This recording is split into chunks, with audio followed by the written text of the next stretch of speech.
Voilà, soyez tous les bienvenus dans ce sanctuaire de la chapelle du Christ-Roi.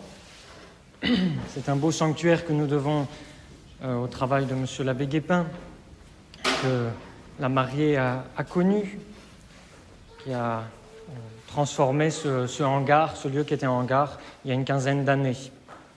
Et vous y voyez des trésors, des reliques, l'autel avec le gisant de Sainte-Cécile, qui est la copie de celui de Rome. Mais notre plus grand trésor, bien sûr, c'est le Saint-Sacrement, la présence réelle de notre Seigneur Jésus-Christ dans le tabernacle, d'où le grand respect que je vous demande d'avoir dans ce lieu, en vous tenant dignement, en restant silencieux pendant l'office. Au cours de la Sainte Messe, la Sainte Communion sera distribuée et je rappelle également quelques règles par rapport à cela. Donc nous aurons la messe en latin selon le rite traditionnel de la Sainte Église. Cette messe est célébrée pour les mariés et vous pouvez suivre le déroulé de la cérémonie dans le petit livret. Pour la Sainte Communion, je rappelle les règles pour pouvoir communier. Il faut d'abord être baptisé, catholique, pratiquant, n'avoir aucun péché grave sur la conscience depuis sa dernière confession, être à jeun de toute nourriture solide et alcool depuis 3 heures, et puis d'autres boissons depuis 1 heure. Il faut également avoir une situation matrimoniale en règle, et puis avoir une tenue décente. Les dames doivent avoir la tête couverte. Voilà, ces dispositions, je tenais à les rappeler, ce sont des marques de respect pour la présence réelle de Jésus dans la Sainte Eucharistie qui se donne en nourriture pour nous. Je vais donc vous adresser quelques mots. Ensuite, nous chanterons le Veni Creator, l'hymne au Saint-Esprit, pour attirer les grâces du Saint-Esprit pour la bénédiction de ce mariage. Et puis, il y aura ensuite l'échange des consentements, suivi de la messe. Et puis, après la messe, les époux feront leur consécration à la Sainte Vierge devant la statue de Notre-Dame des Dons, le sanctuaire dans lequel ils se sont fiancés. Et ils remettront donc leur mariage entre les mains de la Sainte Vierge que nous avons mis à l'honneur pendant ce mois de Marie, ce mois de mai. Au nom du Père et du Fils et du Saint-Esprit, ainsi soit-il. Chère Florence, cher Rémi, chère famille des mariés, chers amis, bien chers fidèles qui êtes là également, cela peut sembler un peu paradoxal de se marier un jour comme celui-ci, où nous fêtons l'invention de la Sainte Croix, c'est-à-dire la découverte de la Sainte Croix par l'impératrice Sainte Hélène en l'an 320, la Sainte Croix sur laquelle a été crucifié notre Seigneur Jésus-Christ. Et avant de vous parler du mariage, je voudrais vous dire un petit mot sur la découverte de la croix du Christ. L'histoire recommence après donc la mort de notre Seigneur Jésus-Christ. L'histoire commence au début du IVe siècle, quand la mère de l'empereur Constantin, Sainte Hélène, a fait faire des fouilles au pied du calvaire, là où était crucifié Jésus. Les païens y avaient construit un temple d'ailleurs qu'elle va faire raser. Et on va découvrir à cet endroit-là 3 croix de bois au même endroit. C'était celle du Christ et celle des 2 malfaiteurs, des 2 larrons avec lesquels notre Seigneur Jésus-Christ avait été crucifié. Et comment savoir laquelle était la croix du Christ ? L'évêque de Jérusalem va avoir l'heureuse idée de faire transporter ces croix chez une femme qui est gravement malade, sur le point de mourir. Et à l'approche de ces croix, 1, puis 2, rien ne va se passer. Et au contact de la 3e, la dame va être miraculeusement guérie en un instant. Et pour confirmer même ce miracle, et donc le fait d'avoir retrouvé la croix du Christ, l'évêque va faire venir également un mort, un jeune homme qui était mort depuis très peu de temps et qui va être déposé sur la croix supposée du Christ et il va ressusciter à l'instant.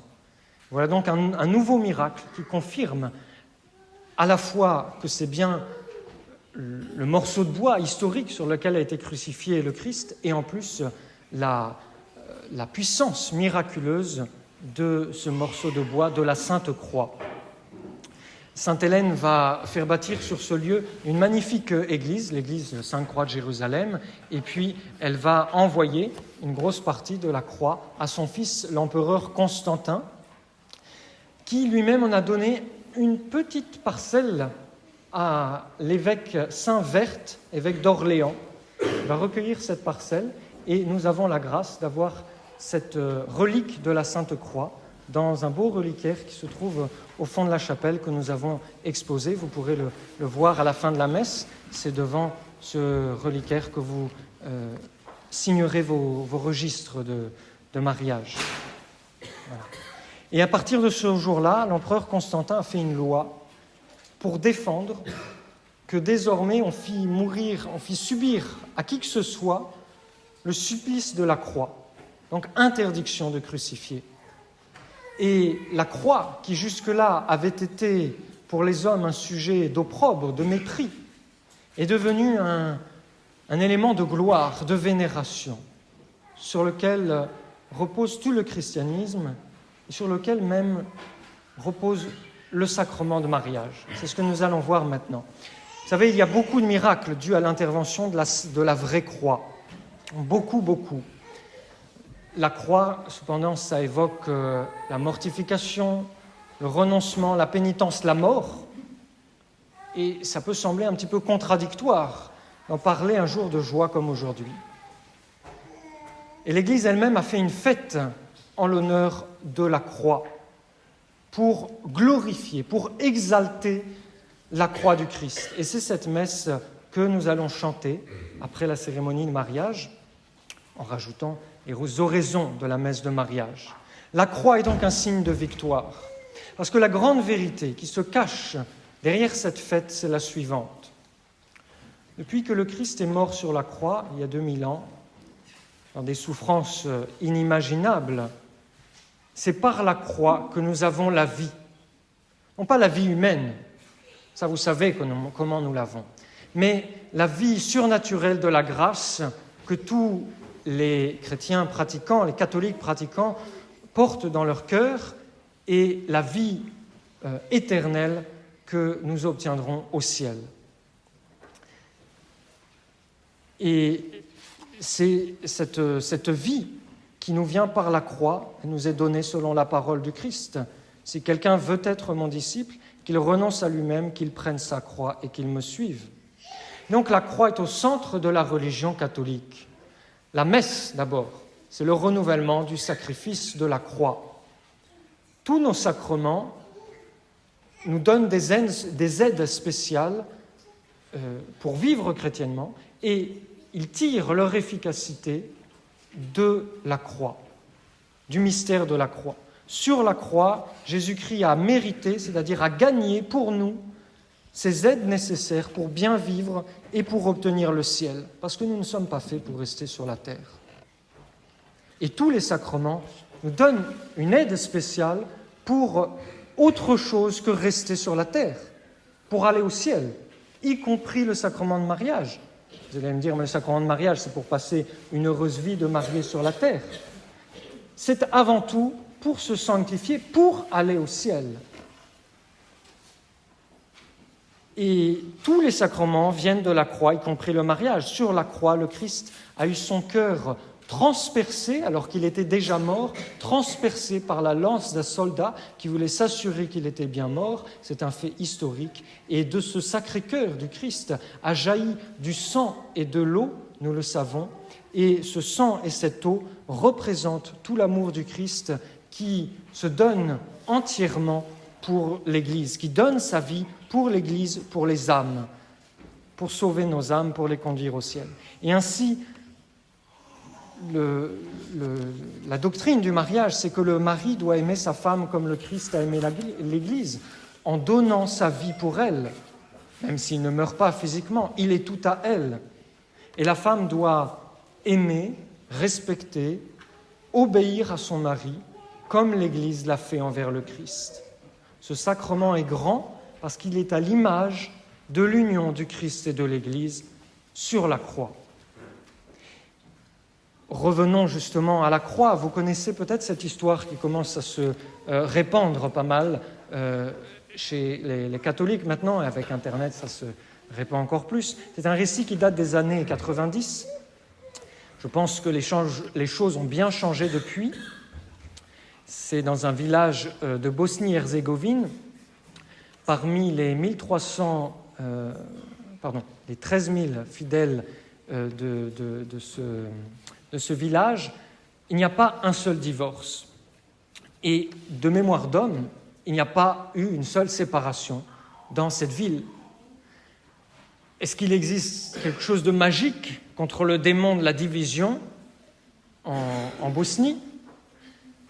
La réponse est simple, c'est que durant des siècles, avec la domination turque, sous domination communiste également, les Croates, les Bosniens, ont cruellement souffert et on voulait leur arracher leur foi chrétienne. Et ils savent par expérience que leur salut vient de la croix du Christ et qu'il ne provient pas des désarmements, des aides humanitaires, des traités de paix, des missions politiques, etc., même si ça peut parfois apporter quelques bienfaits. Ils ont fondé le mariage qui donne la vie humaine sur la croix, qui donne la vie divine. Et c'est pour cela que leur mariage est très solide. Il y a une belle tradition dans ce pays, c'est lorsque un jeune couple se prépare au mariage, on ne lui raconte pas qu'il a trouvé la personne idéale, le meilleur parti. Non, mais le prêtre leur dit « tu as trouvé la croix ». Et c'est une croix à aimer, une croix à porter, une croix qu'il ne faudra pas rejeter mais chérir. Et lorsque les fiancés se rendent à l'église, ils apportent avec eux un crucifix, et ce crucifix est béni par le prêtre, et la fiancée pose sa main droite sur le crucifix, le fiancé pose sa main droite sur la main de la fiancée, et les deux mains se retrouvent ainsi réunies comme fondées sur la croix. Et ensuite le prêtre pose son étole sur leurs mains sur la croix, et le mariage est ainsi béni. Et après cela, les mariés ne s'embrassent pas, mais ils embrassent la croix. Ils savent qu'ils embrassent ainsi la source de l'amour, parce qu'il n'y a pas de plus grand amour que de donner sa vie pour ceux qu'on aime, et c'est ce que notre Seigneur a montré sur la croix, et c'est de cet amour de notre Seigneur que vient l'amour du sacrement de mariage. Après la cérémonie, en Bosnie, donc, les mariés rapportent leur crucifix chez eux et ils lui donnent une place d'honneur dans la maison, ils le mettent à l'honneur dans leur maison, et il devient le centre de la prière familiale parce qu'ils ont la conviction que leur famille est née de la croix. Et si un conflit arrive, s'il y a des difficultés, eh bien, c'est devant cette croix que les époux viennent se réconcilier. Ils ne vont pas chez un avocat, ils ne vont pas chez un psychologue, ils vont devant la croix, pour régler leurs affaires. Ils se mettent à genoux et c'est devant Jésus qu'ils versent leurs larmes, qu'ils disent leurs souffrances et surtout qu'ils échangent leur pardon. Et la croix est leur remède. Même si nous n'avons pas cette coutume en France, c'est dans ce même esprit qu'il faut assister et surtout prononcer ce sacrement de mariage. Saint Paul dit « Le Christ crucifié est la force et la sagesse même de Dieu ». Et puis vous allez entendre également la préface chantée de la messe qui dit, c'est poétiquement, « Vous avez placé, ô mon Dieu, le salut du genre humain dans le bois de la croix, parce que là même où la mort est née, la vie jaillit. » Cher Rémi, chère Florence, avec la maturité dont vous faites preuve en abordant le sacrement de mariage après une bonne préparation, bien votre état d'esprit me permet de vous encourager, même en ce jour, sur la voie de la Sainte Croix. Et que personne ne se choque. Parce qu'encore une fois, toute notre religion est fondée sur la croix. Et le mariage chrétien est également fondé sur la croix du Christ. Parce que, d'abord, je vous le rappelle, notre Seigneur Jésus-Christ est ressuscité glorieusement. C'est le temps de Pâques pour célébrer cette résurrection. Et la croix est d'abord un symbole de victoire. Et donc votre mariage est d'abord une victoire sur le monde moderne, une victoire sur les empêchements qu'il y a pu avoir, les difficultés qu'il y a pu avoir en abordant ce mariage, surtout une victoire de fonder un foyer chrétien à la face du monde moderne, qui, par toutes ses lois, rejette la famille chrétienne. Et puis, le mariage chrétien est également un moyen de sanctification pour les époux. Et je reprends la phrase de saint Louis-Marie Grignon de Montfort, qui parle de ce mystère de la Sainte Croix. « Si Dieu le Père ne vous envoie pas de temps en temps quelques bonnes croix, c'est qu'il ne se soucie plus de vous, c'est qu'il est en colère contre vous, il ne vous regarde plus que comme un étranger hors de sa maison et de sa protection. » Et donc, si vous êtes vraiment les amis de la croix, c'est toujours saint Louis-Marie qui parle, l'amour vous fera trouver ainsi 1000 petites croix dont vous vous enrichirez insensiblement. Et parce que vous avez été ainsi fidèles en peu des choses, le Seigneur, comme il l'a promis, vous établira sur beaucoup, c'est-à-dire sur beaucoup de grâces qu'il vous donnera, sur beaucoup de croix qu'il vous enverra et sur beaucoup de gloire qu'il vous préparera, la gloire d'une famille chrétienne et la gloire de vous retrouver au ciel. Quand on souffre joyeusement pour Dieu, la croix est le sujet de toutes sortes de joies. La joie de la croix est plus grande que celle d'un paysan que l'on comble de toutes sortes de richesses, que la joie d'un paysan qu'on élève sur le trône, que la joie d'un marchand qui gagne des millions d'or, que la joie des généraux d'armée qui remportent des victoires, que la joie des captifs qui sont délivrés de leurs fers, enfin qu'on s'imagine toutes les plus grandes joies d'ici-bas, celle d'une personne crucifiée qui souffre bien, les renferme et les surpasse toutes. Voyez, dans le mariage chrétien, comme dans tous les états de vie, eh bien, vous trouverez des difficultés, en commençant même déjà depuis le temps des fiançailles. La vie est une succession de petites joies simples et de petites difficultés. Vous m'avez parlé des difficultés à organiser le mariage, même jusqu'à encore ces derniers jours. Et vous m'avez parlé donc de la peine que vous vous êtes donnée pour préparer ce grand jour. Bravo. Et je suis sûr que le bon Dieu tient compte de l'esprit dans lequel vous l'avez fait, tous ces préparatifs matériels pour combler votre cœur de grâce et pour vous donner des grâces pour ce jour du mariage. Vous vous êtes soutenus donc pour aider et affronter ces petites difficultés, ces 1000 petites croix. Et cela vous a renforcé. Eh bien, cela va continuer après le mariage encore plus avec la grâce du sacrement de mariage. Et vous allez trouver la joie dans ce parcours semé de 1000 petites croix. Il y aura des petites difficultés, vous en aurez donc tout au long de votre vie. Et en vous soutenant physiquement, psychologiquement, surnaturellement, vous grandirez à travers les épreuves de la voie. Vous trouverez la vraie joie, la joie d'une bonne conscience, celle que seule peut donner la croix de notre Seigneur acceptée chrétiennement. Puis il y aura aussi peut-être de grandes difficultés, je n'espère pas, mais les temps qui courent ne sont pas là pour nous rassurer. Mais les épreuves se changeront en gloire, aussi vrai que la croix est est un instrument de supplice qui est devenu le signe du chrétien, le signe de gloire. Et donc en vous unissant l'un à l'autre à l'image du Christ et de l'Église, eh bien vous grandirez. En vous unissant sous la croix du Christ, vous trouverez le vrai bonheur. Et c'est vrai des mariés, mais c'est vrai de chacun d'entre nous, de chacun d'entre vous. Il faut faire des efforts pour trouver le bonheur, on le sait dans notre vie quotidienne, et c'est encore plus vrai pour la vie chrétienne. et nous sommes récompensés bien au-delà de ce qu'on pense pour tous ceux qui ont le courage d'embrasser la croix du Christ. Et c'est un peu ce que disait le pape Pie XII dans une allocution aux jeunes mariés le 22 avril 1942. Voilà, serez-vous peut-être tentés de dire des considérations bien austères en cette heure où tout nous sourit dans le sentier qui s'ouvre devant nous, dit-il aux jeunes mariés. Est-ce que notre mutuel amour, dont nous sommes tellement sûrs, ne nous garantit pas l'indéfectible union de nos cœurs ? Et le pape de répondre, tout ce qui est simplement humain est trop fragile, trop précaire pour se suffire à soi-même.